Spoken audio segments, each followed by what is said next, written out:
6 o'clock. I'm going to call the meeting to order. I want to welcome everybody. We'll start with a prayer from Pastor Steve from Lifeline Connect Church, followed by the pledge. Let's pray. Lord, again, I just thank you that we can come together, and I do pray for our leaders in our village, and Lord, continue to give them wisdom and guidance. Lord, I just thank you that our mindset is to serve you, and our mindset is to serve our community. I pray this all in Jesus' name. Amen, amen. Amen. I pledge allegiance to the flag of the United States of America and to the republic for which it stands, one nation, under God, indivisible, with liberty and justice for all.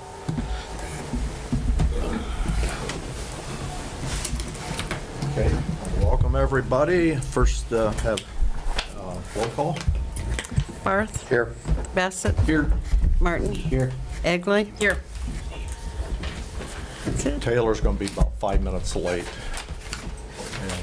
I'm not sure about Ron. He's going to be late. You haven't heard anything? Okay. I talked to him today, and he didn't think he was going to be able to make it, so. Okay. You have before you the bills. Any questions?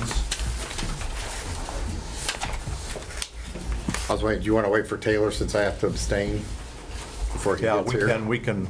Just go over the minutes and around it. And Yeah, I guess, yeah, I'm sorry, I missed the minutes, didn't I? Yeah. Okay, let's do that. You have before you the January the 3rd council meeting minutes. Any additions or corrections? Make a motion to approve the minutes as written. Second? Second. Roll call.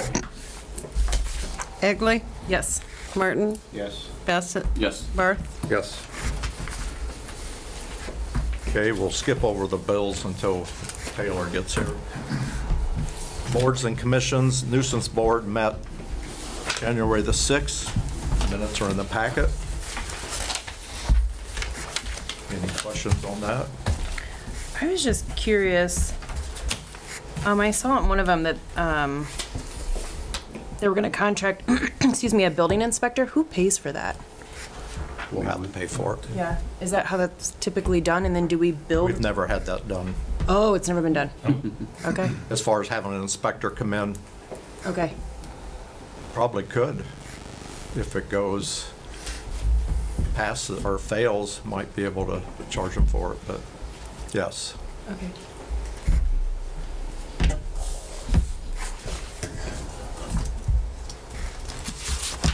Any other questions on the nuisance board? I think these new ordinances are going to really help too, that we're going to pass. It'll be another month, but okay. Committee reports. Ordinance committee met January the 9th. Minutes are in the packet. Yep. We met up. We actually were just kind of tying up some loose ends. We've been working for the past several months with Troy. I think we've actually gone through 11 different ordinances. So hopefully, Troy, we don't pay you per ordinance because I don't know that we could afford you. So, but there was one final one that we were looking, actually two that we were looking into, a nuisance property ordinance that Chief Denning is actually going to be working with Troy a little bit, and hopefully we'll get back together. And I'm gonna have a draft of that probably this week yet. okay, yeah, I know there were some questions on how that'll actually look. So Troy was kind of doing some extra work on that. And then finally, the committee discussed a parking ordinance, and we wanted, specifically street parking, we wanted to look into it a little bit more and kind of standardize it throughout the city. So we were going to actually review other city ordinances to see what that looks like. Not all of our streets are the exact same size, so we wanted to come up with something that made sense and do a little research first. Okay. So tonight we'll be presenting several different ordinances. Good job, the committee. I read them over today, and it might need a little tweaking. That's why we'll have 3 readings. Yeah, absolutely. Good job. With this, I had a question. With the building inspector, we've never done that before. If that ever came to fruition, is that something, since some of these ordinance maybe have direct impact on that? Is that something you could build into the ordinance?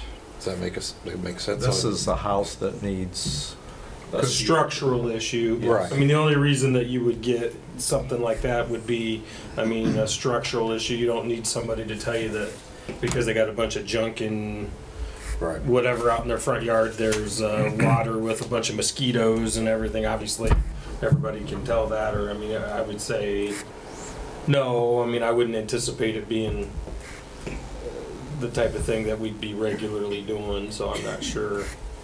I mean, you could, obviously, but then you also got to consider the likelihood of recovering anything, even if you build in that, you know, if you have to. Because then you get the other solution is, what if they inspect it and say, it's good to go, you know, so it's like, we're paying for it, they're paying for it, whatever. I would think you would reserve that for the most serious conditions. Okay, any other questions? One question, kind of go back, I remember I was gonna ask, I don't see anything on there for nuisance board on the one on Bunnell Street. We talked about that, yes. I didn't see I that in noticed minutes that. anywhere, I've had a lot of people ask me about it. Yes, I had to. Taylor, we're on the committee, ordinance committee. Okay. But yes, I noticed that wasn't in there, but what, right, Corey? We talked about that one on Bunnell Street. Yes, correct. Probably goes in conjunction with the one on Wendell. I'm sorry? It probably goes along with the one on Wendell, the same property owner. Yes. Yeah. Which one? Yes. So it was talked about. That's, yeah, I've had a lot of comments on that. Okay, any other questions? Okay, Finance Committee, met January the 6th. The main reason why we met for is the tanker truck came in for the fire department, and we gotta have that budgeted into the 2023 budget, and so we want to meet with Cheryl, find out where it could come out of. And when we got audited this past year, found out that some of our sales of assets those funds were being put into a different wrong accounts, and so Cheryl had to pull that money out and put it in the proper account, and so that was the best place to take that money out of. And so the committee agreed 3-0 with Cheryl that'd be the best way to pay for that invoice, which is in the bills there's 2 bills in there, total up a little bit over $45,000. So that was all we met. Okay. Does that affect your budget? Because weren't you banking on using some of that money from the sale of assets to go? 21,000. Yeah, there's still enough in there. There's still enough in there to do it? Yeah, which We talked about that too. that was reserved, yes. Okay. And I would make the correction on your notes there. I was not present. I wondered that. I almost texted you. Yeah. Is that why in the bills it's 2 separate lines? Is that why? Because it came out of 2 separate accounts? It had to be that for the grant. Oh, okay. Okay. Any other questions for Eric and committee? Okay, let's back up to approval of the bills. Any questions on the bills we got?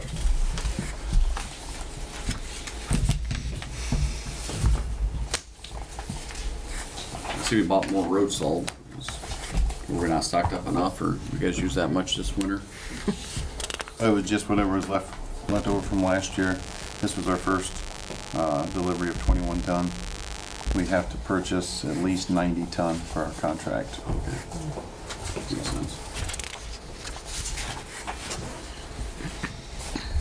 Yeah, take a look at it and I'll entertain a motion to accept the bills. I was curious, Cheryl, for the insurance waiver, how come those are different amounts? It depends on if they are a family, individual, couple, or an employee with children. Okay. And they vary with age too, don't they, the premium cost? Is that? Not for that. Not for that? No. Okay.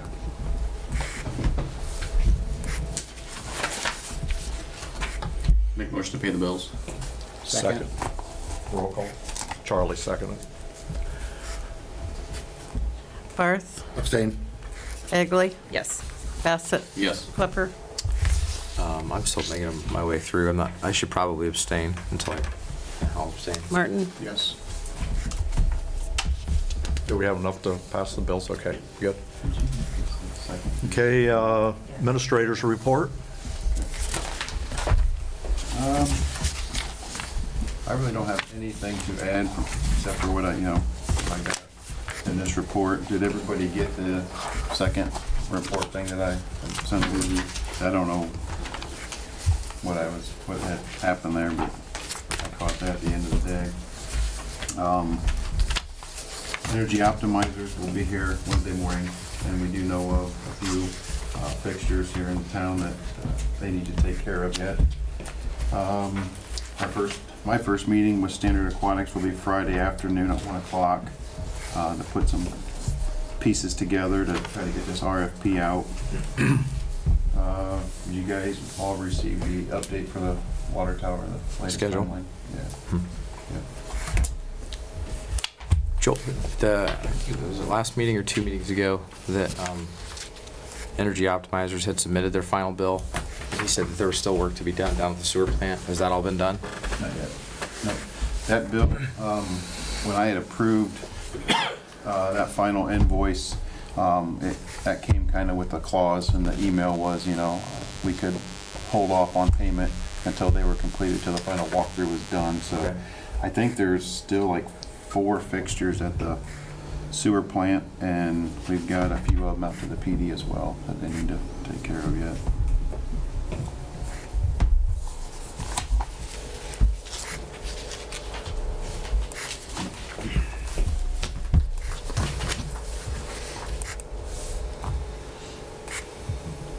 What is the engineer's bid estimate on Maple Lane, do you remember? The original bid was $230,000. Okay.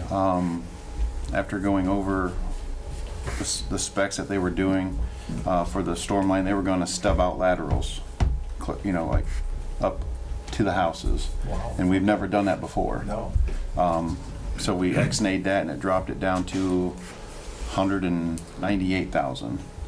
And then I went ahead and had them give me an estimate to, once we were all done, to completely mill and resurface Maple Lane. I mean, it needs it. It's in bad shape now. So now the total is $223, I believe. So like $7,000 cheaper than the original bid with the new street. Okay. Do you know, has there been interest or any bids submitted yet? Are you We aware? won't know until the 26th when we do our bid. I haven't seen any. I didn't know if you'd heard. I've had a couple contractors stop in the office with prints, kind of wanting to know what the estimate was, but I can't give them that number. Oh, maybe I shouldn't ask, huh? Sorry. It's okay. Sorry. But It's supposed to be public. Just thought of that. Engineer's estimate Normally it public. is. That's Yeah. typically public as It's part of the, normally That's what I thought, Part but of should be part of the Normally- bid documents. Yeah, in the In the newspaper, yep. normally has it there on the bottom. estimate. Engineer's estimate. Yep. okay. So, you're okay. Good. I was just curious, so. Any questions for Corey?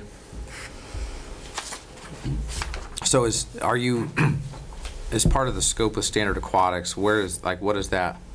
He's just gonna help you draft the RFP Yeah, he had sent for no additional fee? Yeah, he did. There was nothing for a fee for him coming this Friday, getting this together. Okay. He has submitted a scope of work, and it ranges anywhere from $23,000 to $103,000 for his time. Mm-hmm. It's kind of a different ball game working with this aquatics company. Normally, we have a project we want to do. We pick an engineer, and they work with us on what we want to get done. They put an engineer's estimate together. It goes out to bid. Mhm. And with this, we kind of got like a third person. He's saying he can act as the engineer, along with, you know, as a consultant, engineer, designer. So that's what Friday's gonna. Qualified? Like, do we know if he's qualified to do that, or does he just I- do it sometimes? He's done them for Yeah. a lot of Standard years. These somehow. Standard Been around Aquatics, for a while. that firm is an engineer. That is an engineering firm that can do the pool. There was another engineering firm, but they've been dragging their feet, and it's. So your RFP is for engineering and design, not construction, Correct. right? Yeah, we're not. So you're we're still not- going through the, Yes, we're Okay. not ready to do Yeah. anything for construction yet. Hopefully soon. Okay, any other questions for the administrator? Okay, thanks, Corey. Troy, you're up. All right, as mentioned in the ordinance committee minutes, we got a number of first readings today, it's like 7 of them.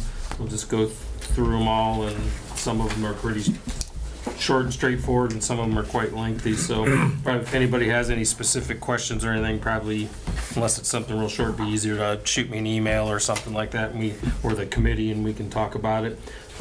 First is ordinance 2023-01, first reading by caption only. An ordinance amending chapter 905, trees, weeds, and grass of the codified ordinance Village of Hicksville, Ohio, providing regulations regarding trees, weed, and grass in the village.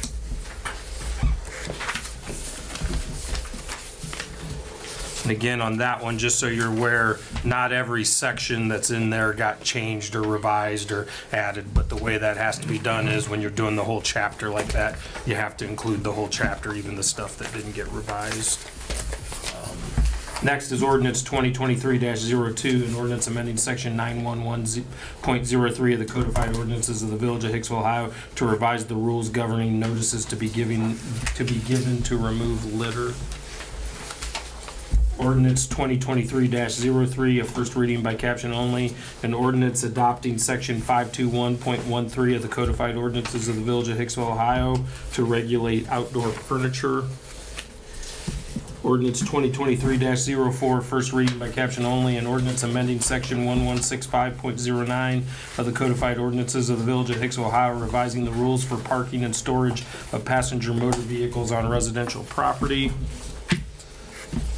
Ordinance 2023-05, first reading by caption only, an ordinance adopting section 1165.091 of the codified ordinances of the Village of Hicksville, Ohio, to regulate the parking and storage of commercial motor vehicles and trailers in the village.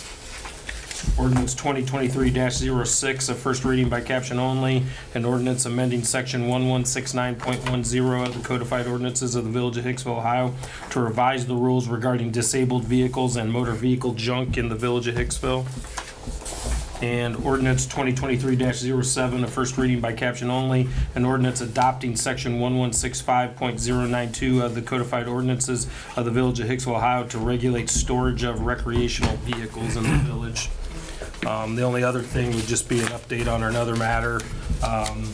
The issues that we talked about before on the lot out there in the industrial park are moving forward. We should be this week getting a contract for the legal services that I'll get over to Cheryl so that we can do the stuff that we talked about before. Other than that, there's nothing that's changed. Okay, like Troy said, if you have any questions, we'll have two more meetings until we pass it. Read it over, make sure it's, thanks again to the committee. Good job. Any other questions for Troy? Okay, department heads, police chief. I don't have anything right now. See, we swore in an officer last Thursday? Tuesday. She started Thursday. Yeah. Okay. She's in training right now. Okay. With the FTO program. So. And you're short one officer now? Still short one officer. Okay. Fire, Scott.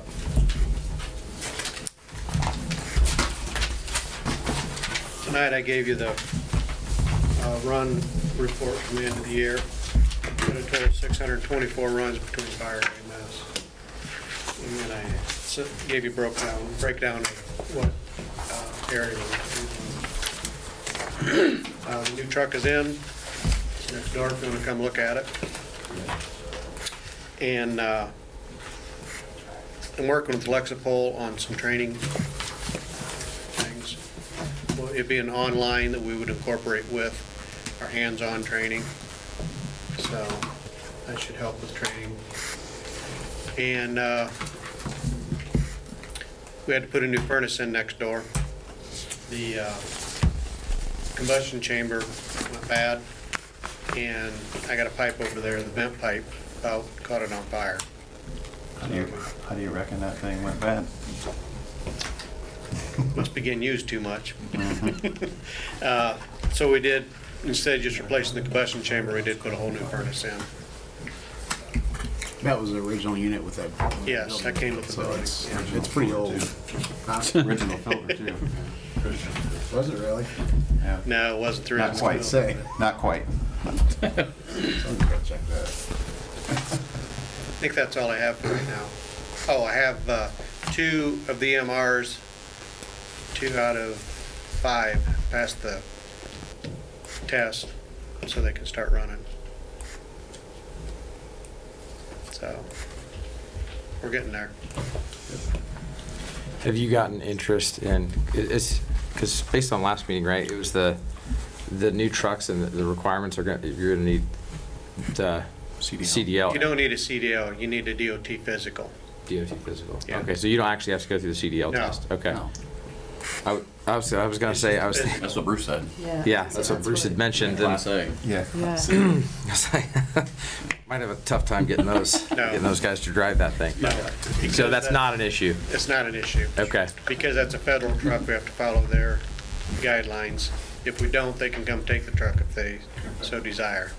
And we will be audited on it, so, and keep everything in order and all our P's and Q's in order, so.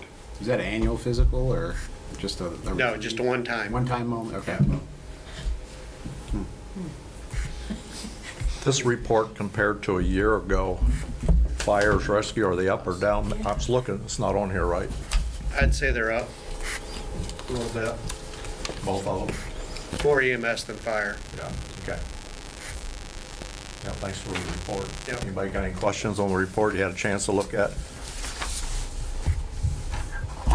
Question, we're gonna work with Scott Fire EMS and Police Committee, working on the contracts with the townships. We're gonna get together here within the next week or two. Set up a time to kind of look over numbers.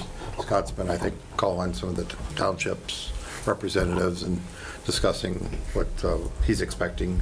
Cheryl will be a part of that meeting too, so need to get that done. And situations, I was talking to Corey too, I'll bring this up real quick. Maintenance, like PM maintenance scheduling, maybe for our buildings, you know, plumbing, heating, AC type things, when, I don't know if we're all up to code or certified as using the buildings, but I was asking Corey, maybe we should have some of his guys periodically go check furnaces and plumbing issues and just make sure things are running properly, filters are changed, you know, AC units outside also need cleaned and refurbished. You don't want, they only break when you're working them and running them. So I don't know if that was something Corey would be interested in doing. Kind of checking all the buildings. We got quite a few buildings, and that way we can kind of keep track of a little bit of that stuff. Just a thought. So, Yeah, good one. If nothing else, a checklist would be good. yeah. A lot of like furnace maintenance and stuff. Typically, you want an HVAC tech or somebody that's trained to do that stuff. But changing filters, stuff like that. Yeah. Very, very simple, but yeah, makes sense. Any questions for Scott? Thanks, Scott. Thank you. Val, Park Director, anything new? Ready? I've got something, so I was waiting for the park. One thing I think we need to look at is getting up to date in our field rentals at the park. If somebody wants to rent a baseball field, there's a rental fee if the fields need to be prepped. Currently, and this probably goes back to the 80s, who knows, $15 a field per day is what it costs currently if you wanted to rent a field. Doing some quick math today, they usually go through 1 can of paint for the outfield per field, half a bag of their lining chalk per field, and usually 2 employees, and I base that off of Gary's wage of $15.90. So if you add some of that product and the wages, and this doesn't include wear and tear on, you know, on the tractors, fuel and stuff like that, we're at $42.30 to do a field, and we're charging $15. I think we need to look at increasing that price. Does people rent fields? Mm-hmm. Really? Okay. Not like a tournament, but, Yeah. oh, that's what you're talking about. Yep, Okay. like with the HBA, I mean, they're fine during the regular season. You know, I mean, there is no charge. I think they have this summer and next summer, and the 5-year thing is officially off. But like any all-star tournaments they have, or any other tournaments that bring people from out of town, they make money on, it's not part of the regular season, is all field rentals. Those would technically be all field rentals. So Gary, Do they have the ability is to that do the fields mark the themselves? fields? They may. I don't know what they have for product. I have no idea. I don't know. That's worth looking into before spring. That's also not including picking the garbage up, which we get about 4 to 5 dumpsters of trash during the tournament. And it takes about an hour and a half to 2 hours to pick all the trash up too. Well, at least break even, you know, for your time. So Corey, going to get with Gary and Val and kind of. We had spoke today about it, and I told him I'd bring it up I tonight. think it's a good idea. I don't know how the rest of the council feels. I kind of, I mean, it is the park. It's obviously not a revenue generator. I'm sort of impartial. I mean, I don't necessarily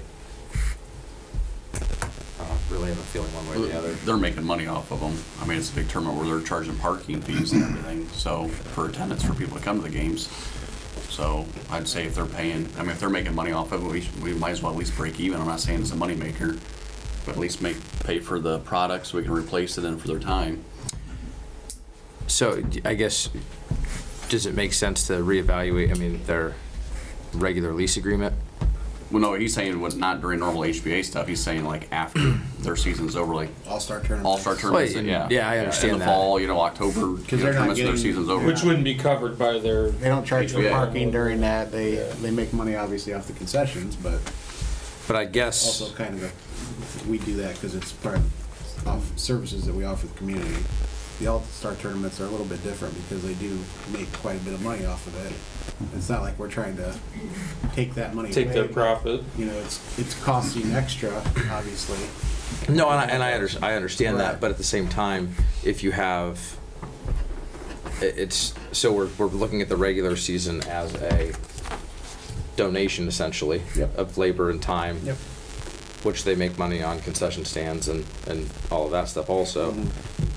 Why is that treated any differently? I guess is the.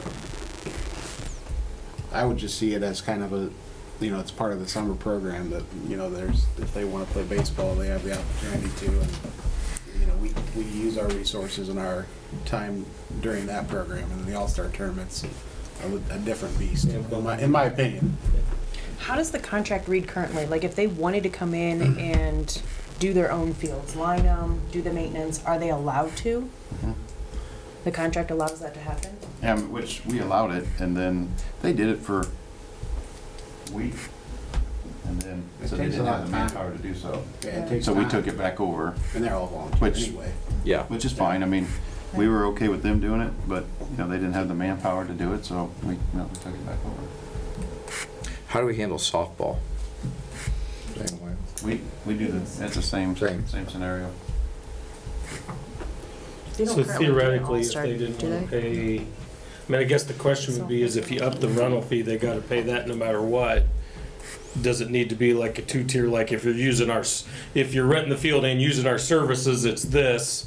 If you're renting the field and you're gonna use your own chalk or whatever they use, and you're gonna line it yourself and use your own paint on the lines or whatever, then you only have to pay this much for the use of the field, you know, because obviously they're using their own supplies, their own people and stuff like that. I mean, just a thought. I mean, I don't know about All-Star tournaments and stuff, but I know coaching over Defiance, every league I've coached over there, the coaches do it. You know, they got the little thing out there by the field that's got all the stuff, and you get there, the home team's coach is responsible for like lining the field, putting the bases out. So They provide all the materials are provided, equipment? yeah. Okay, so it's. No, I'm not sure. That may be the league that does that. Okay. I think they just pay the city to rent the facility, but I think the league provides all of the chalk and the bases and the, you know, whatever else that goes with it. So as far as if we went that route, are we okay with whoever rents that field bringing equipment onto the field to drag and do all of that stuff also? Probably not. Probably not. Right now, they have to sign a contract and they pay $15, right? Or they don't have to sign a contract, but it's $15. After regular season, it's $15. They can use the field if they don't need it. If they don't need bases on it, they don't need it lined and prepped. It doesn't cost anything. Currently, the $15 is just to get the field prepped for gameplay. And it's probably been that Tournaments, price for tournaments, basically. Yeah. For practices, yeah. like between regular season and tournament play, if they go out and practice and want to do stuff, Sure. there's no charge. Right. It's just during the bigger events is what And you're I saying. think that's how the contract reads. Anything after regular season, tournament-wise, that would bring people from out of town into the park. But it's a $15 fee, and I think we need to change that fee. I mean, we rented them last year. There's an individual who had a, a tournament or two there last year, and he rented the fields. And they got prepped for that, but that's really what got me thinking. I was like, man, that's not very much for all those fields and all the man hours and, and material. So how much you think ought to be raised? He said this comes out to be $42.30. Is that per field or? Yeah.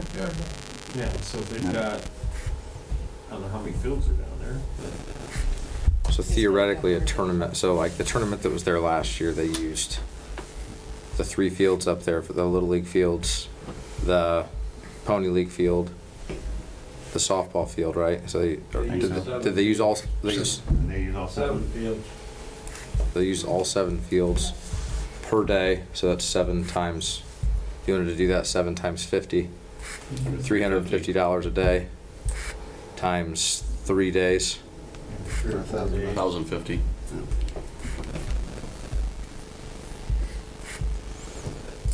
Versus basically a third of that is what they're paying now.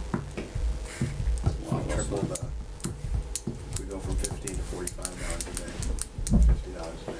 $50 a day. So what's your thoughts? Leave as is or raise it? Or you I wanna think we should raise about it. I think we should raise it, at least offset the cost for non-regular season. I would be curious to know what the, I mean, I have no idea what the financials are on a tournament like that.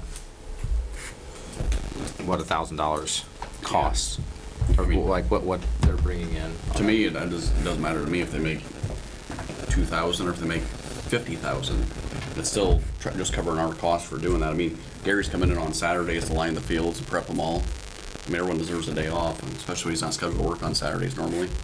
I mean, I would think you'd old school too. I mean, you have your normal little bitty basketball stuff going on, and then if they want to host a tournament or host games, we charge them. We charge them what our custodial rate is. Even like the Halloween carnival they had out there, we charge them whatever it costs for our one custodian to be on duty, just to break even. We don't make money off of it. We don't charge them for heat and air conditioning or paper towels or soap, but we charge for what it costs for our labor. Yeah, Rotary, when we did pancake sausage out there, it was, Yeah, you you gotta had a pay. kitchen fee and a custodial You had to fee. pay for the custodian and the Yeah, kitchen. we were out there for what, 4 or 5 Insurance, hours? benefits, everything you had to pay. Where are they charging per car? $5 a car? I think that's what it was last year. Yeah, so they're making money somewhere, $5 a car. Plus the teams are paying. Yeah, the teams are paying. Now they gotta stuff that it costs, trophies and stuff like that, they gotta take out of that. If you had like a tournament time, Val, Gary, I mean, how many, when you're coming in, you're prepping all 7 fields, or using all 7, you probably do a lot of them in the morning maybe, some in the evening if you can, I don't know. But you're talking 2 or 3 solid days, time built in. I mean, how long does it take you to prep a field? Anywhere, it's according if it rained or not, but probably a half hour to an hour. So council ready to decide, or you want to think about it and we'll bring it up at the next meeting? I'd just like them to figure out a good price, whether it's 50 or 60 or whatever, to cover all their costs. I know Gary said that your 42 something doesn't include their time going around picking up all the trash and taking it all. Yeah, $42.30 is 2 employees at $15.90 an hour. The bag of chalk, 50-pound bags are $5, what we pay for them. So $2.50 is half a bag. A case of paint is $96.10 for a case of that, and they go through about a can each field. So we're talking like $8 a can. And then That's just one for one field? Yeah. So it'd be like $42.30 is what I came up with for doing one field. So if we rounded it to $50 and. Okay. True. You want to decide tonight or not?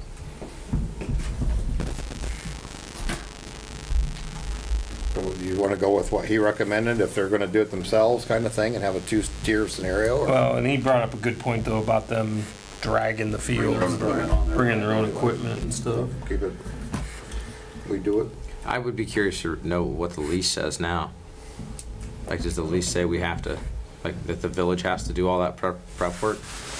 The lease only addresses the regular season stuff. Well, I understand that, Yeah. but at the same time, it's still somebody. The only thing I specifically remember in it is there is a bunch of language in there about it's up to them as far as like weather issues and whether or not a field's playable or not. And if they've been told it's not playable and they play on it, then there's consequences, basically. Because we were having that issue where they were saying it was too wet to play, and of course they all wanted to play and get on there, and so there was some dissension there, and so we made it very clear that. So how does that park decision? How's that handled if they have a separate rental agreement? Well, that would be for after. I mean, it'd be you could do it a separate agreement for anyone that wants to rent the fields that aren't covered by the original agreement. It doesn't just have to have the terms. But that's what, I guess that's what I'm saying though. It doesn't list anything. Yeah. It's probably is just this the like the one that the HBA signed after?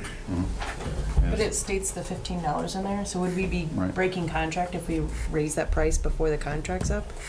Does it say in there that anything afterwards will be 15? Yes. Yeah, there'll be a cost of $15 per field Yeah, then you per day got for it. use of facilities for tournament play. Like, even if we didn't incorporate this until after Yeah, you'd have to 2024, do that as part of the next one then, You know, if it's specifically in there. It'd be worth it to get all this written down on paper and have a conversation with the HBA. Because they may say, hey, we're willing to pay it, because, we didn't realize it costs so much.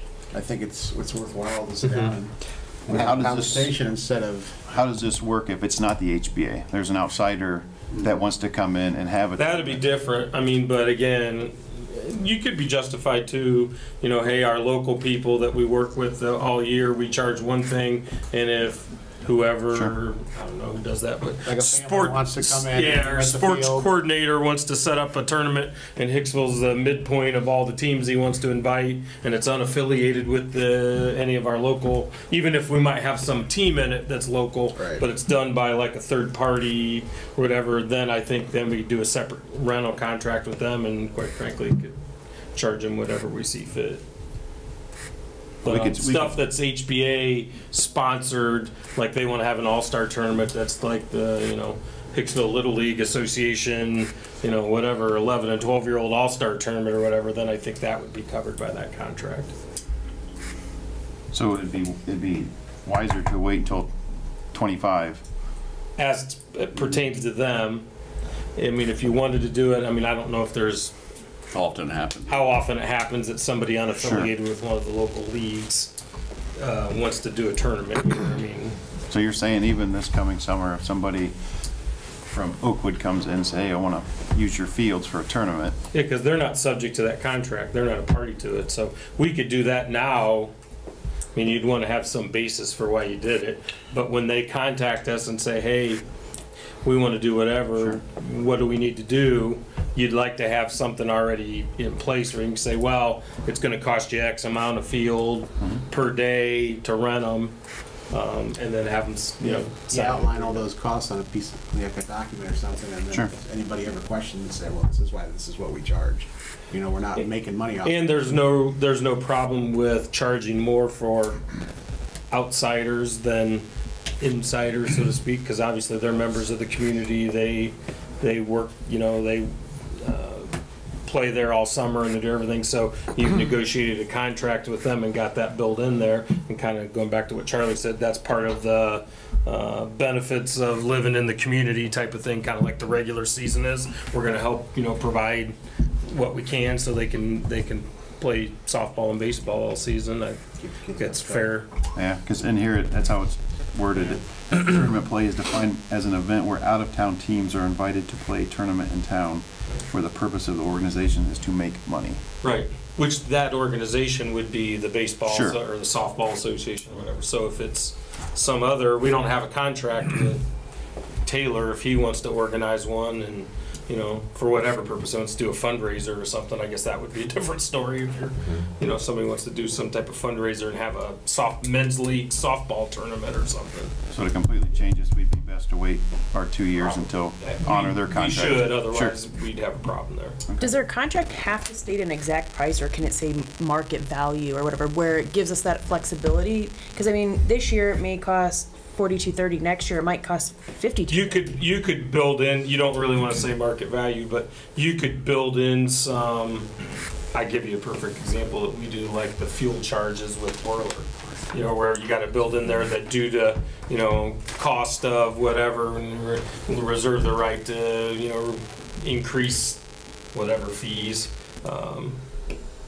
fuel, chalk fees if all of a sudden they go out, you know, like crazy or whatever, supplies.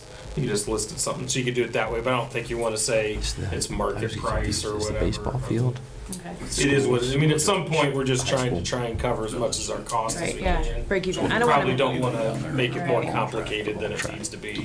Right. I mean, I don't want to make money off the HBA. I mean, Right. they're trying to do a great thing for our community also, but we got to break even. Yeah, and I think this, because like, it's not just the HBA, Correct. the softball association's also talking about getting into more of these tournaments and stuff. And I think, I think it makes sense to, and not to rehash the whole thing of getting everybody together and doing all of that stuff, but I think it would be wise to sit down and talk about these things with the people that are using them.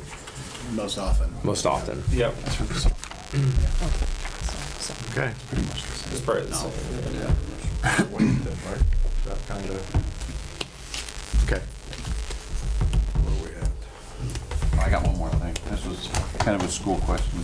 At the track, when we have the track meets at the school, Gary and Val take care of all the trash at the track.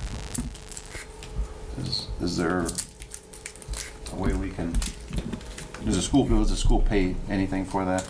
I should ask. Because they, you know, like at the varsity field, they give a chunk of money. We pay for baseball, softball, but I don't think they pay anything for track. That's something we can look into that as well. And then cleaning the track and taking all the trash out after track meets. How long does that typically take? Well, it's after the track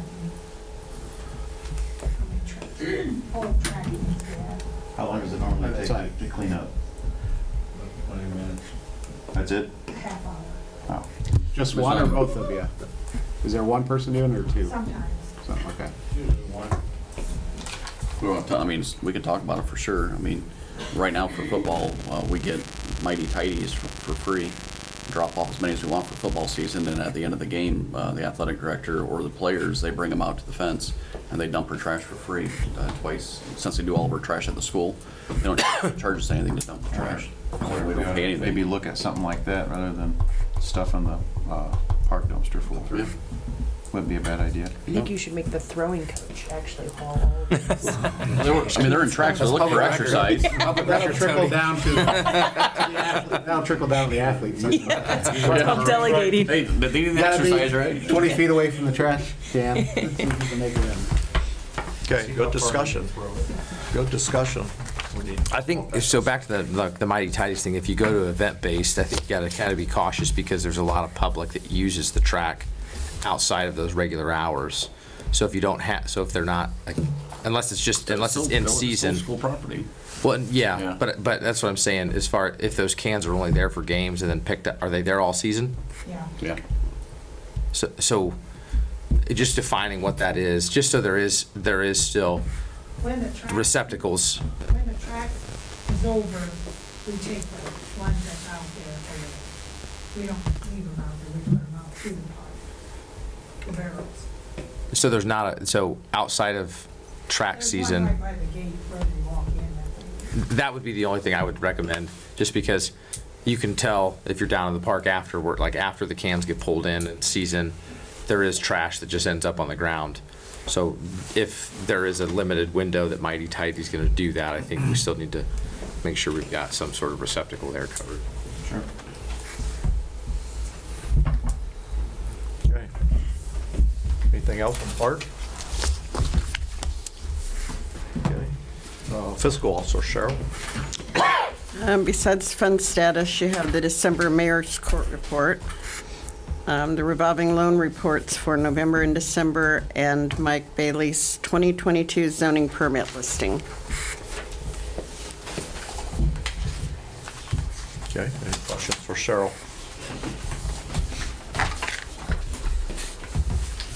Okay, the only thing I have, notice from the High District 1 Post Office Manager, they're looking into shortening the hours at the local post office. I think they're open from 9 to 4, and they're looking into changing that Monday through Friday, 9 to 2, and not open on Saturdays.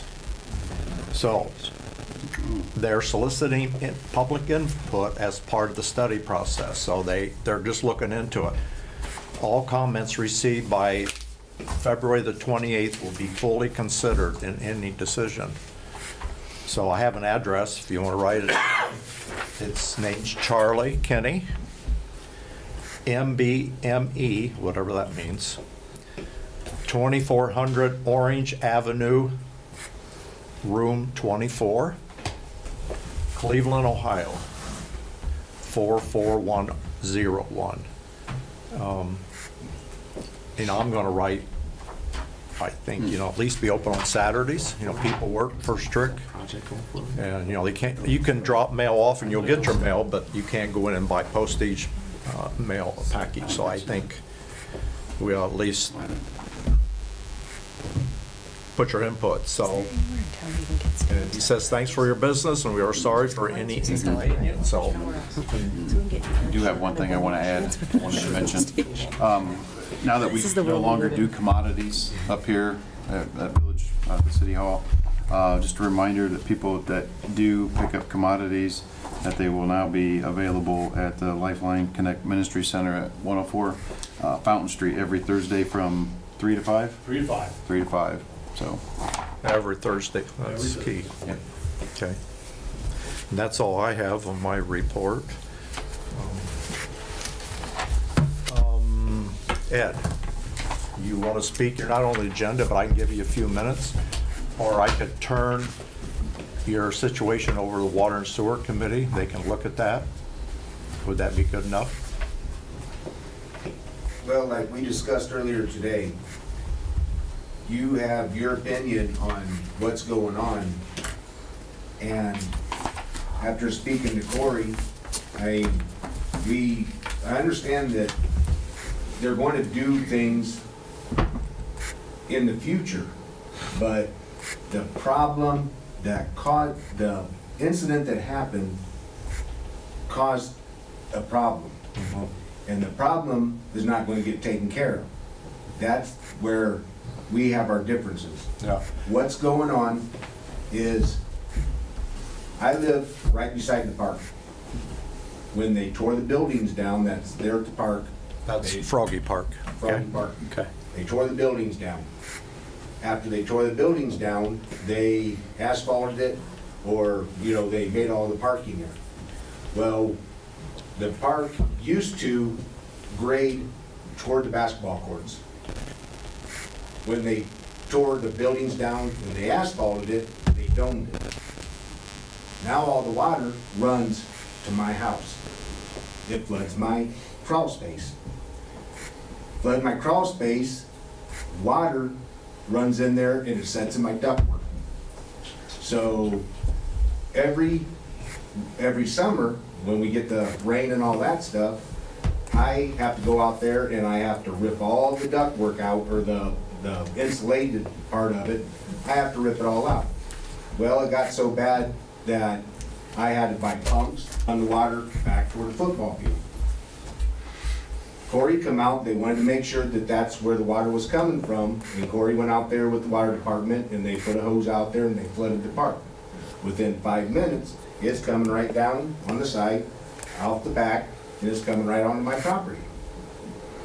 The little bit of rain that we had just now, my driveway's already soaked. Since then, it's taken out my air conditioning unit, because when you turn your air conditioner on in the summertime, I turned the air conditioner on before I went to bed, woke up the next morning, it's still hot. what's going on? Go out. I had Scott Miller come over, and with the water setting in there, it's not getting any flow in my ductwork. It all starts because of the park having the water come down into my crawl space. So it's taken out my air conditioning unit. Now I'm having problems. I went through 2 fans. I had Scott come over again, and because of the water, the sludge, and everything else that's in my ductwork, it's not getting any circulation. Now I don't have any heat in my house. So I'm using kerosene heaters. The mayor feels, well, we are responsible for the water coming down. We'll fix that, but we don't care what damage it did after that. No, that's not true. It isn't, I don't care. Well, no, because after our discussion that we had today, you said, Corey was there, and I don't know who the other gentleman was there. I said, well, who's gonna fix my air condition and who's gonna take care of my furnace? Well, that's not our problem. I didn't say it's our problem. I can't just say, yeah, we're gonna pay for it. That's why I'd like to see the Water and Sewer Committee meet with Corey, 3 people. It's Taylor, Mike, I think Ron. And I understand that, but this has been going on for years. I mean, We'll get all the facts and let them decide. so until then, I'm sitting in a house that doesn't have any air conditioning or any heat. Did you just realize that it was because of this, or have you felt this way since the construction of the park? When they redid the asphalt. Do you know how long ago that was? I'm not for sure how long ago it was. It's been probably 4 years. Man, it might be 2016, 2017. But I mean, I know you said it's been happening for years, but to the village's defense, we've only been notified recently. I mean, what I've always done is I went out and I bought a pump. I went to Fleeton Farm or whatever. I bought a pump. I hooked a garden hose up to it. And if I'm there, when I know that it's going to rain, I put the pump in there. Redirect it. And I redirect it out to the back, out toward the football field.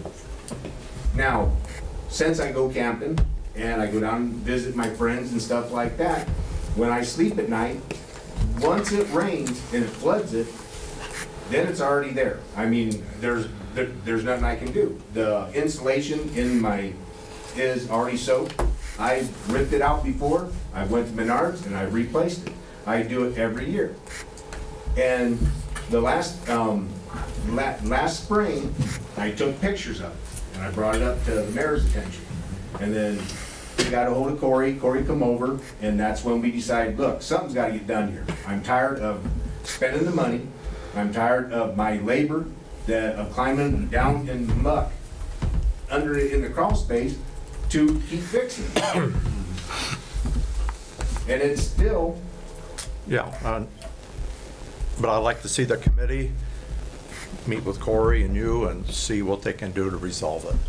And Corey said, well, what we're going to do is we're going to, you know, when he flooded it, he said that we're going to section or build this up or build that up or whatever, which is still going to go in my backyard. And I mean, my backyard, my neighbor's backyard, the part of the football field or where the grandstand is at, it floods back there.